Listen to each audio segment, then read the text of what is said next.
সুপ্রভাত আমার প্রিয় ছাত্রছাত্রীরা। তোমরা জানো যে সিংহকে বনের রাজা, বাঘকে জাতীয় পশু, ময়ূরকে জাতীয় পাখি এইসব বলা হয়।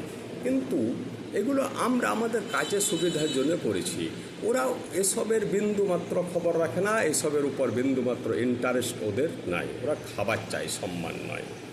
সিংহ যদি জানতো যে সে বনের রাজা, তাহলেও বলতো বনের এই অভদ্র জাতি প্রজাতিগুলোর মধ্যে রাজা হয়ে কোনো লাভ নাই, আমি বরং নরেন্দ্র মোদীর সিংহাসনটাই দখল করব। বাঘ যদি জানতো যে সে জাতীয় পশু, তাহলে সে বলতো তাহলে আমাকে এত অভদ্রভাবে হরিণের পিছনে পিছনে ছুটতে কেন হবে, আমি বরং মানুষের মাংসই খাবো, because that is my favourite dish. ময়ূর যদি জানতো যে সে জাতীয় পাখি, তাহলে সে বলতো এই অভদ্র আদিবাসী প্রজাতির জীবজন্তুগুলোর কাছে আমি নাচ দেখাবো না, আমি নাচ দেখাবো রাজবাড়িতে কোনো সমজদার তানসেন রাজা, রানী অথবা মন্ত্রীদেরকে। নমস্কার।